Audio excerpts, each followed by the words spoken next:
Welcome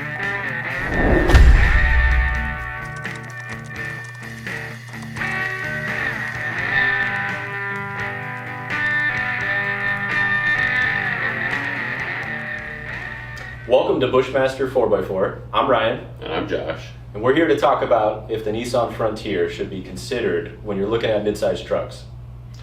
Now I know what you're thinking. Why should I listen to these guys about anything? Well, you shouldn't listen to him. Yeah. Well, we've been off-roading for nearly a decade now. You know, we started off in our 2018, 2017 Colorados, and we've transitioned through a bunch of different vehicles in that time period and done multiple different levels of trails, and I think we've spent a lot of time testing the Frontier over the last year, and I think we've come to some pretty good conclusions about it. Yeah, conclusions that surprised us. Yeah, definitely. All right, so is the Nissan Frontier a worthy competitor in the midsize truck market? Yeah, I think it is, and if you start with the interior, I think the simplicity of the interior is a really strong point for this truck. And you know, a lot of the automotive YouTube reviewers like to talk bad about vehicles having hard plastics and things like that, and I think, to me, that's a strong point, because that holds up well to the abuse that you subject these vehicles to in an off-road environment. They're easier to clean. They don't, the sun isn't going to start making the leather wraps on the dash and the door panels start peeling off, and so I think that really is a strong point for these trucks. Agreed. And I think about one of my old Colorados. I had a second gen Colorado, and how it had that CarPlay in the middle where it looked like, a 90s TV that you have in your living room, like everyone focus on the screen. The Frontier is not going to age like that. The way it's set up in the interior is, we're not going to make you focus on all these bells and whistles that are new to trucks. It's simple and it's rugged. No, I had a similar feeling about my Colorado too. I always thought it looked like a Jetsons TV, and it really didn't. It really doesn't age well because they were trying too hard. And I think with these trucks, they kept the interior design simple and clean, and I think it's going to age well. Yeah, and I think it's a benefit. Yeah, and then the next strong point, I think, is the powertrain.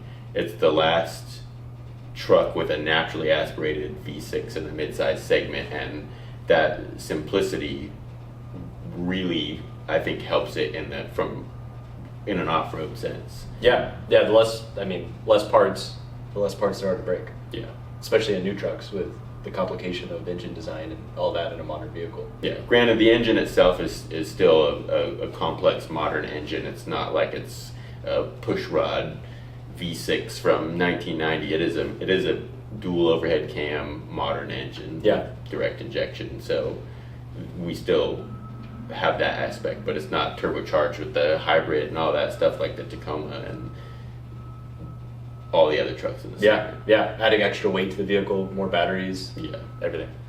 And then lastly, I think the price, it's pretty hard to beat the entry-level price of the Frontiers. It's the lowest price of all the trucks in the space. In the mid-size truck market, off-road has become a pinnacle of manufacturers' focus. So when we look at the Colorado, they have the ZR2. When we look at the Ranger, they have the Raptor. When we look at the Frontier, they have the Pro 4X. But I don't think I would stack up the Pro 4X with those. Yeah, I mean, those trucks are running 35s and E-lockers and crazy suspensions, and I think the Pro 4X is maybe a step behind all those trucks. So, which I feel like leads to the Frontier often being overlooked in this space. Yeah. So let's talk about that. Is the Frontier a good off-road vehicle? Yeah, I think the Frontier, especially some of the lower trim levels, which you wouldn't expect, are exceptional vehicles in the off-road space. And the main thing that comes to mind with that for me is the traction control system. So the Frontier has a traction system similar to Toyota's A-Track system. It senses which wheels are off the ground and don't have traction, and uses the ABS system to send power to the wheels that are on the ground and do have traction. And we've experienced that pull us through situations that you generally would expect you need a locker for. Yeah. And it's done it pretty flawlessly. Yeah, we were planning on putting front and rear lockers on the Frontier because there's not a lot of options available in that space. So we were going to use the Pro 4X rear locker and come up with some front locker solution. But we found that it really wasn't needed. Yeah. It got through obstacles that it honestly had no business doing. Yeah, we were thoroughly impressed with the traction system in the Frontier. And you need to be in for low. You need to just use light, consistent throttle applications. The second that it figures out what it needs to do, if you let off the gas, that system turns off completely. So you're just going to slide right back down to where you were. So you need to stay in it, maybe 10% throttle all the way through the obstacle, and it will pull you up and out of things you would not expect. Yeah. Let's talk about the price. Yeah, I mean, I think, again, just like when we were talking about, is it a worthy competitor in the midsize truck segment? In the off-road segment, price, again, is really important because with these trucks, with the price point of these trucks, you still have room for upgrades. Yeah. Which, a lot of the other trucks, just getting into, like, say, a Canyon AT4, you're already $10,000 ahead of what you're going to spend on like a Nissan Frontier S. Yeah. And I think that's a really strong point for these trucks. Yeah, I think we found that the capability of the lower trim models can be on par with what you would spend $10,000-$15,000 more for in off-road. Yeah. If that's your goal with a midsize truck. And I think it honestly makes a good argument for sticking with the lower trim levels of these trucks instead of stepping up to like a Pro 4X or something. You get that cool orange accented interior on the Pro 4X, but you can still get leather seats and some of the other trims, and you don't have to pay as much money. Yeah, and to come back to the rugged interior, it's simple, and that's helpful when you're off-road. Yeah. Less things to break, less things to fade, less things to rattle. In fact, we've found that, we've put 5,000 miles almost on the trucks. They don't rattle at all. Yeah, they're still super quiet. The interiors are holding up great so far, and it's easy to clean them. On our overnight trip, I spent most of that trip with my windows down. That truck was absolutely covered in dust. You couldn't even tell. Yeah, I was able to clean it out super easy. So wow, I didn't know that.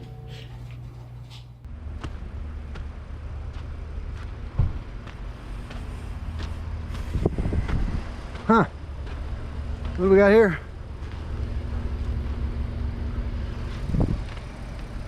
I could see how you missed it. So since we're both pretty negative people, I feel like this part is probably pretty easy. Let's talk about some of the negatives of the Frontier.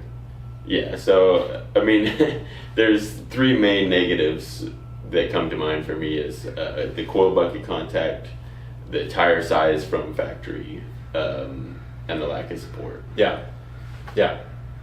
And starting with the coil bucket contact, that's when you modify the suspension on these Frontiers, and you increase your down travel, you end up having your upper control arm hit on the frame where the coil spring for the front suspension is housed, and it makes a nasty sound. It's not great for your control arm long term, so you end up being kind of limited with what you can do front suspension wise. You either have to look for aftermarket control arm solutions or stay under a certain amount of lift. Yeah, and we've tried almost nearly every upper control arm that's on the market, and so a lot of them have some give and take for positives on what they give you. You're not in alignment, you're still in coil bucket contact or whatnot. There are solutions though that accommodate both. Yeah, and then the next one is the tire sizes. Sure. Stock, they come with the smallest tires pretty much of all of the mid-size trucks. Yeah, like 29-inch tires, right? Yeah, 29 or 30-inch tires. And then from there, trying to put larger tires on, we have 33s on the white Frontier, and it's on the stock wheels. When you start messing with back spacing and all that, your possibilities are unlimited, but you're going to find rubbing somewhere. Yeah. And right now we have rubbing both on the fender under certain conditions, not all the time. Yeah. And then full lock, it rubs, I believe, on the frame on the passenger side. Yeah, yeah. So I mean, we've been able to wheel it that way. yeah, it's not like a huge detriment, but it is, you know. It's not factory. Yeah, yeah. And you have somebody riding in your car with you, and your tire rubs Yeah. on the fender. There, you know, that's not. You usually get the look. Yeah. What is that? Yeah. Like, I thought you knew about cars. Why is your car breaking? But on 32s with what are we at? A little over an inch lift. About an inch. There's no rubbing at all. Yeah. So that Yeah. seems to work out pretty well. Mhm. And then lastly, the lack of support. There's not a lot of companies that do Nissan focused stuff. You know, you look at you take a Tacoma, the new generation just came out, Yeah. and there's already more support for that Mhm. Tacoma than there ever has been for any Frontiers. Yeah, yeah. That's a huge negative that hopefully we can do something about. Agreed, yeah. Which brings up a good opportunity to talk about some of our biases. Yeah. So we do produce parts for the Frontier, many of which are not quite available yet. But with that, we found the Frontier to be really impressive, not having driven Frontiers originally or being, fans of Nissan. Yeah, So we're not Nissan fanboys by any stretch. Mhm. I mean, I have GM products, I have Ford products, I've had Jeeps, Yeah. and this is my first experience with a Nissan product, and I've been seriously impressed with it. Yeah. So our experience with the Frontier is really what led to Bushmaster 4x4. So we, drove Chevys, Jeeps, lots of building, old sports cars that blow up a lot. You can read more about that on our website. Yeah. But we have truly been impressed with the Frontier, with its shortcomings. They need to be addressed still. Yeah, and I think the shortcomings are very overcomable. Mhm. It's just a kind of a barrier to entry almost, if you will. But Yeah. It's something that needs to be understood before you start building and wheeling them, because you could spend thousands of dollars and then be surprised that your solution doesn't fit. Yeah, but if you go into it aware and you work within the limitations of the vehicle, it's an exceptional platform. Agreed. To summarize, the Nissan Frontier should be considered in the mid-size truck space if you're looking for a truck for off-road. Yeah, and a lot of the shortcomings that we spoke about earlier are easy to overcome, they're affordable to overcome, and when you think about what a mid-size truck platform is capable of to begin with, it's really not the end of the world. And although a lot of these issues are specific to this platform, there's solutions out there that can overcome them. Yeah, which is what we're looking to do at Bushmaster 4x4. Yeah, we have a lot of exciting things coming out soon from our suspension systems. We have some powder-coated wheels that go along with our retro graphics packages. We have our sport bar that will be available soon. And more videos and content coming your way, so stay tuned for more.